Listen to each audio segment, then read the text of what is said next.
Persiapan kita matang banget, Cek.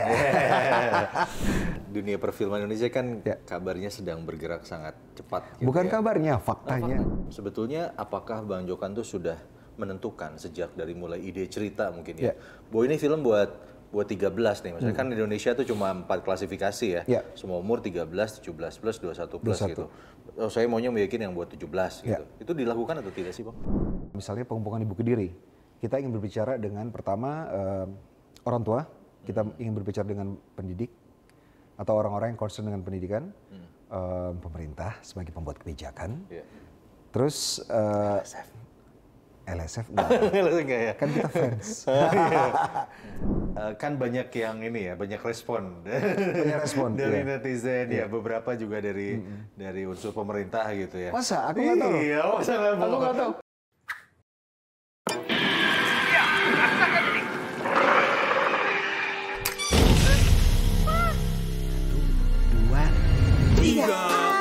Tontonlah film sesuai umurmu.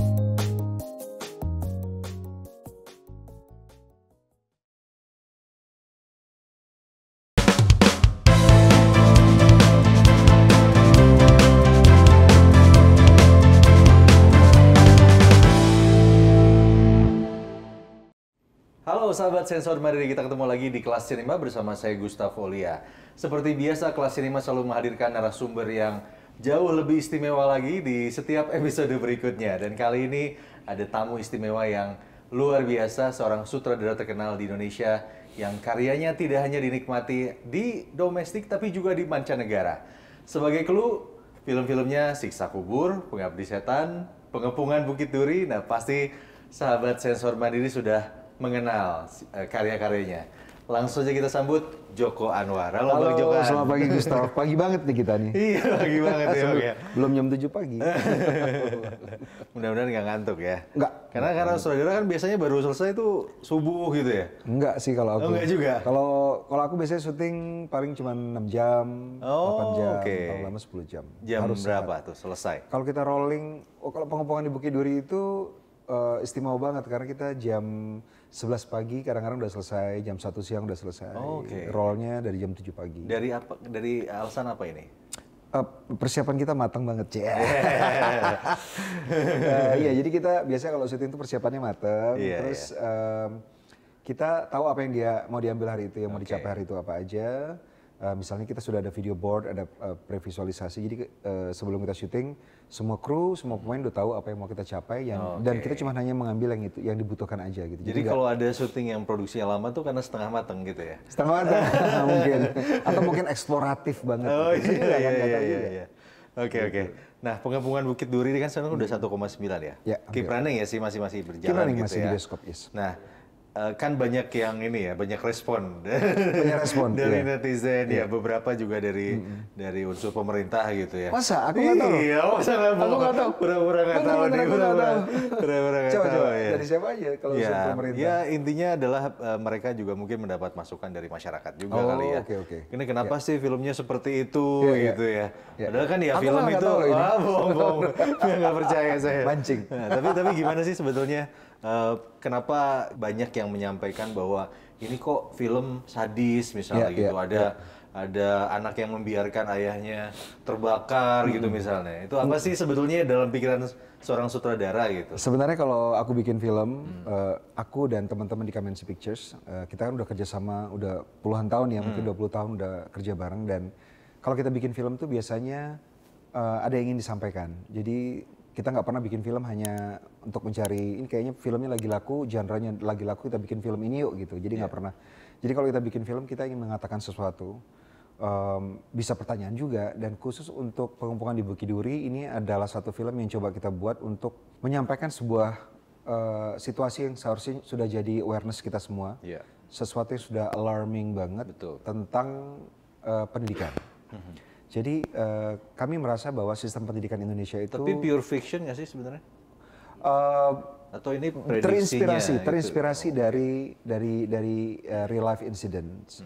Walaupun settingnya sendiri kan tahun 2029, kemudian lompat ke 2027. Betul. Jadi filmnya seperti peringatan Prediksi bahwa juga kalau ya. misalnya kita tidak, mudah-mudahan bukan Iya, prediksi sorry, bukan prediksi ya. mudah-mudahan bukan prediksi, tapi peringatan kalau misalnya kita tetap membiarkan pendidikan Betul. masih hanya sebagai tempat transaksional akademis, Ya, tapi bisa jadi kayak gitu ya. bukan sebagai tempat yang membentuk karakter. Ya. Itu mungkin kita akan menuju tempat seperti itu. Jadi resiko itulah yang dimunculkan. Betul, gitu di mana pendidikan gagal menciptakan karakter yang kritis, punya empati, dan tidak dekat dengan budaya kekerasan. Nah, budaya kekerasan di Indonesia, kalau kita, zaman kita ya, yang udah dewasa kan udah kita very familiar with budaya kekerasan gitu. Tapi yang sangat menyedihkan lagi, generasi muda itu juga mereka sangat dekat dengan budaya kekerasan. Kita seringkali mendengar berita, melihat video viral, bagaimana generasi muda, anak-anak SMA sekolah tawuran, kemudian anak-anak sekolah memukuli gurunya, membuli gurunya secara fisik gitu. Jadi ini adalah sesuatu yang menunjukkan bahwa ada satu yang harus ditampilkan dalam film Pengepungan di Bukit Duri, di mana penonton itu bukan cuma disentil, dicubit, tapi dikeplak gitu. Jadi ini ada sesuatu yang sangat mengkhawatirkan banget, yaitu kekerasan. Jadi kekerasan yang ada di Pengepungan di Bukit Duri itu adalah necessity, harus ditunjukkan karena itulah yang sebenarnya terjadi sekarang di dunia nyata seperti itu. Jadi ditunjukkan as it is supaya kita udah nggak bisa denial lagi gitu. Nah, kadang kita merasa bahwa kita perlu menutupi sesuatu sehingga kita merasa hidup lebih nyaman. Sedangkan film kan tujuannya, nature-nya adalah membuka pikiran, membuka mata, dan Pengepungan di Bukit Duri adalah salah satu film yang tujuannya memang untuk membuka mata, untuk menunjukkan bahwa ada satu situasi, kondisi yang udah sangat mengkhawatirkan banget. Gitu. Iya. Nah tadi bicara soal pesan ya, kan kita kalau di LSF juga kan terbiasa nonton film gitu ya. Dan kita juga tahu siapa produsernya, saudaranya, sampai ke DOP dan lain-lain gitu ya. Nah salah satu yang kami sering lihat juga adalah bagaimana perkembangan dari sutradara itu gitu ya. Di film-film berikutnya yang kelihatan gitu ya. Nah salah satu yang menurut kami sutradara yang kok semakin meningkat gitu ya, agak ini quantum leap mau nggak ya, nggak sampai sejauh itu ya. Tapi peningkatan itu signifikan gitu ya dari sisi kualitas dan lain-lain gitu ya, adalah Bang Jokan gitu. Masa, Gustaf? Jangan gitu deh. Tapi baik banget Gustaf. Oh iya, kita harus muji supaya dijatuhkan lagi. Sakit supaya kalau jatuh ini makin sakit enggak. Tapi intinya adalah apa sih sebetulnya cerita di balik seorang sutradara gitu, khususnya Bang Jokan sih. Sehingga peningkatan itu terlihat gitu ya. Apa yang proses itu apa sih yang terjadi gitu? Pertama mungkin kita memang berkarya ini kan kalau film nggak satu orang ya, jadi ada timnya, ada kelompok yang sudah selalu kerja bareng gitu, dan kita memang orang-orang yang selalu mengencourage satu sama lain untuk terus belajar. Jadi kita nggak pernah membuat film pertama yang sama gitu loh. Misalnya ketika kita membuat Pengabdi Setan, setelah itu kita bahkan ketika membuat Pengabdi Setan 2, kita selalu bertanya apalagi yang bisa kita eksplorasi, apalagi yang bisa kita belajar dulu sehingga nanti hasilnya lebih baik dari yang pertama gitu. Jadi kita nggak pernah merasa bahwa kita itu yang paling penting tuh. Nggak boleh kita merasa bahwa kita udah hebat, nggak boleh kita merasa kita udah jago bikin film, karena nggak ada jago bikin film tuh nggak ada. Bahkan orang yang udah luar biasa terkenal, maestro apa segala macam, mereka tetap belajar gitu. Jadi nggak ada istilah langit di atas langit gitu ya. Betul, jadi nggak ada istilah kita udah tahu cara bikin film, that's it, kita bikin seadanya, enggak. Jadi harus kita ketika bikin film selanjutnya harus ada sesuatu yang baru, eksplorasi baru secara tema, teknis, sehingga bukan cuma kita yang akhirnya bisa naik kelas, tapi juga bisa meningkatkan benchmark perfilman Indonesia secara general, sehingga orang lain juga bareng-bareng yuk kita meningkatkan kualitas dari film Indonesia. Nah, tapi kan proses untuk naik kelas itu sebetulnya yang terjadi apa gitu? Apa risetnya kah? Atau mungkin studi bandingnya mungkin ke film-film lain? Studi banding ke luar negeri. Kita literally belajar, baca buku, nonton film, diskusi, terus kalau di Kamensi Pictures, di PH kami itu ada kebiasaan. Jadi kalau setiap kali kita menonton film, kita harus bisa memberikan assessment terhadap film itu. Jadi kalau kita habis nonton film tuh nggak sekedar ditanya gimana filmnya, bagus, aku suka, enggak, tapi harus bisa membuat assessment berdasarkan karakter, berdasarkan teknisnya, overall craftsmanship seperti apa. Jadi kalau film sendiri atau film orang lain, kalau misalnya habis nonton film misalnya, gimana filmnya? Menurut aku sih filmnya secara karakter kuat banget karena bla bla bla bla bla gitu. Oh, oke. Kemudian ngomongin skripnya, ngomongin technicality seperti sinematografi, art direction, musik dan sebagainya. Jadi literally belajar, baca buku. Kalau bisa kita juga sering ke festival, kita ngelihat masterclass. Kalau misalnya ada diskusi dengan filmmaker kita juga dengerin. Jadi betul-betul ya literally belajar kayak belajar beneran gitu. Jadi bukan belajar secara abstrak, tapi memang belajar secara konstruk. Oke. Dan itu dilakukan oleh seluruh kru gitu ya? Seluruh kru, ya, yang kita biasa kerja bareng. LSF itu kan salah satu yang kita ingin capai gitu adalah soal sensor mandiri gitu ya, yang dilakukan tentu oleh masyarakat. Ketika melihat film, dia harus lihat dulu klasifikasi usianya. Tapi juga pembuat filmnya gitu ya. Sebetulnya apakah Bang Jokan tuh sudah menentukan sejak dari mulai ide cerita mungkin ya? Bahwa ini film buat 13 nih, misalnya kan Indonesia tuh cuma 4 klasifikasi ya, semua umur 13, 17 plus, 21 plus gitu. Oh, saya maunya bikin yang buat 17 gitu. Itu dilakukan atau tidak sih Bang? Dilakukan dari awal, karena kalau misalnya kita bikin film kan kita harus tahu kita berbicara dengan siapa. Misalnya Pengepungan di Bukit Duri, kita ingin berbicara dengan pertama orang tua, kita ingin berbicara dengan pendidik, atau orang-orang yang concern dengan pendidikan, pemerintah sebagai pembuat kebijakan, terus LSF enggak ya? Kan kita fans. Dan remaja itu sendiri. Oh iya. Jadi remaja itu sendiri. Jadi 17 tahun ke atas adalah sesuatu yang memang kita sudah targetkan ketika kita memulai proyek ini. Karena apa? Karena skenario kan juga harus mengikuti target audience atau audience yang kita ingin berbicara. Jadi penulis skenario pun sudah menerapkan sensor mandiri itu ya? Oh, saya kepada penulis skenario keras banget. Sering saya gitu harus ya saya sendiri maksudnya. Joko gitu. Tapi ya itu seperti yang aku bilang, memang dari awal sudah ini film kita berbicara dengan siapa dan semuanya harus mengikuti. Dialog gitu ya, kemudian dan lain-lain. Dialognya, adegannya, makanya kalau kita lihat Pengepungan di Bukit Duri itu kan tidak ada yang eksesif sebenarnya. Jadi kekerasan eksplisit sendiri di film Pengepungan di Bukit Duri cuma terjadi 2 kali. Selebihnya itu terasa. Sorry, pengen tahu. 2 ini ada yang terbakar. Satu yang terbakar, satu yang di toilet. Oh, yang di toilet. Selebihnya itu. Yang ini ya. Ya selebihnya itu semuanya, bahkan ketika adegan pensil itu kita zoomnya ke muka, bukan ke alatnya. Jadi kenapa Pengepungan di Bukit Duri mungkin terasa hard hitting banget, kayak kayak gebrak kepala banget, karena memang it's real, terasa real gitu. Dari mulai karakternya kita hidupkan sedemikian rupa sehingga mereka terasa seperti karakter-karakter yang memang ada di dunia dan hidup sebagaimana layaknya seorang manusia hidup di dunia gitu. Jadi nggak cuma mereka ada di film karena untuk serve the story, serve the plot, tapi memang mereka fully realized. Makanya ada banyak yang bilang kenapa karakter itu nggak dipanjangin sih, karena memang terasa hidup banget gitu. Jadi kekerasan di Pengepungan di Bukit Duri yang necessary aja, yang hanya dibutuhkan, tapi selebihnya enggak kita tunjukkan secara eksplisit justru gitu. Ini juga berarti sampai ke editor di post pro juga menerapkan itu atau tidak? Kebetulan editornya saya sendiri ya.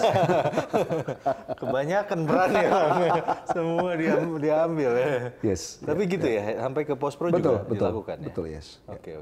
Aku boleh namain dulu nggak? Boleh. Aku tuh ada tipe penonton dan filmmaker yang sangat membenci excessive violence dalam film. Jadi aku paling nggak suka nonton film violence karena supaya cool gitu, violence supaya dianggap edgy. Aku nggak pernah suka sih film-film. Harus punya konteks gitu ya. Harus film itu kekerasan adalah bagian dari storytelling. Jadi kalau misalnya kekerasan ditampilkan dalam film merely hanya untuk menjadi shiny object supaya filmnya terlihat edgy, cool, bahkan kalau misalnya dibikin sebagai bahan dari tontonan, aku sih hiburan itu terganggu banget kalau nonton film seperti itu. Makanya kalau bikin film juga nggak pernah mau kekerasan itu ditampilkan sebagai sesuatu yang entertaining. Semuanya hanya untuk menceritakan cerita gitu. Oke, paham. Nah, dunia perfilman Indonesia kan kabarnya sedang bergerak sangat cepat. Gitu. Bukan kabarnya, faktanya. Faktanya ya, oke. Di 2024 kita lihat bahwa film nasional produksinya lebih banyak dibandingkan dengan film impor yang beredar penjualan di Indonesia. Tiketnya, gitu ya. Beredar di Indonesia ada 285 berbanding dengan 255 ya. Betul. Itu data LSF dengan STLS-nya ya. Kok bisa tahu? Ya karena saya di LSF ya. Masa? Baru tahu kan? Untung aja kita ketemu, kalau nggak tahu. Nah, tapi kan ini kan kalau boleh dibilang kabarnya dibandingkan Korea Selatan saja ya. Antara jumlah film dengan jumlah penonton itu sebetulnya rasionya masih kecil lah gitu ya. Nah, kedepannya proyeksi dari seorang Joko Anwar di Indonesia untuk dunia perfilman seperti apa? Iya, kalau kita lihat memang dengan penduduk yang hanya 1/5 dari jumlah penduduk Indonesia, Korea Selatan bisa mendapatkan penonton film terbanyak untuk satu film tuh bisa sampai 12 juta penonton. Kalau kita mungkin 10 juta paling tinggi ya. Ini ada hubungannya dengan layar bioskop juga. Jadi layar bioskop kita rasio untuk layar bioskop per kapita itu masih kecil kita di Indonesia. Jadi kalau prediksi aku, kalau misalnya filmmaker kita tetap bisa menjaga kepercayaan penonton dengan tetap bisa memberikan cerita yang relevan dan secara kualitas juga craftsmanship-nya terjaga, mungkin kita akan bisa mencapai pertumbuhan yang semakin lama semakin tinggi dalam jumlah penonton, tapi juga harus diiringi dengan penambahan layar. Gitu. Dan jangan lupa bahwa kemajuan perfilman dalam suatu negara itu adalah hasil sinergi dari ekosistem. Dan aku harus kasih applaud dan salut dan terima kasih kepada lembaga sensor film karena sensor mandiri dan penggolongan usia ini adalah salah satu unsur yang mendukung perkembangan film Indonesia. Oh ya, kenapa demikian? Pertama, kalau kita ngomongin film itu adalah wholesome. Jadi adalah satu produk karya yang diceritakan dalam bentuk utuh.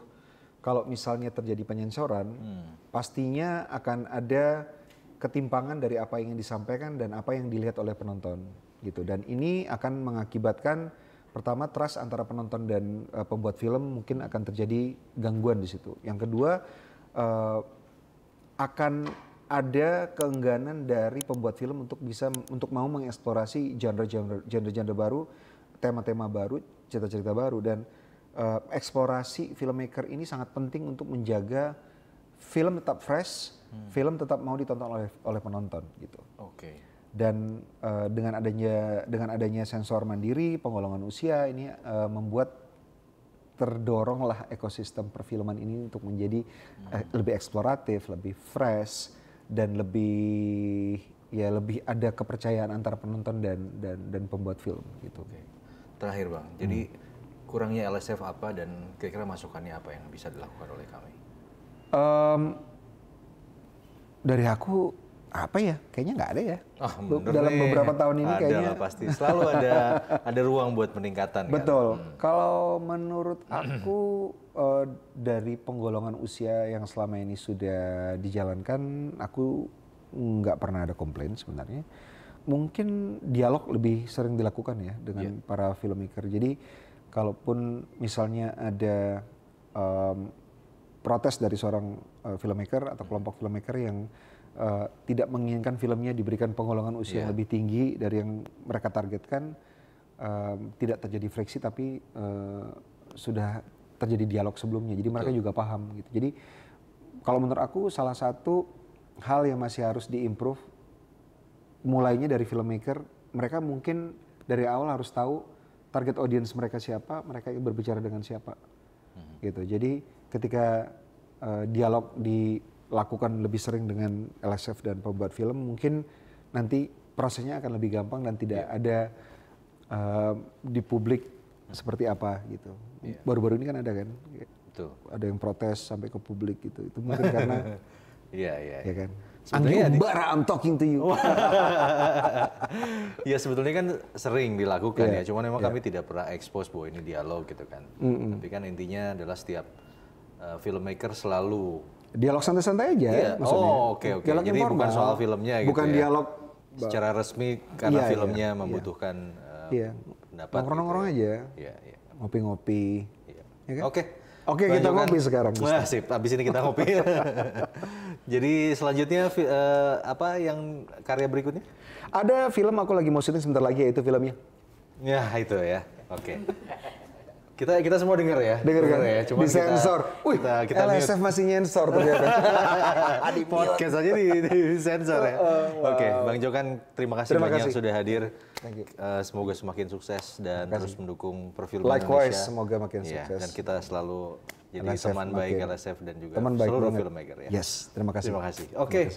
Nah, sahabat Sensor Mandiri, itu tadi obrolan dengan Bang Joko Anwar sutradara yang luar biasa dan kita tentu berharap akan makin banyak sutradara yang selevel dengan beliau, juga lebih tinggi lagi kualitasnya dan tentu saja kita berharap dunia perfilman Indonesia akan terus meningkat dengan maju.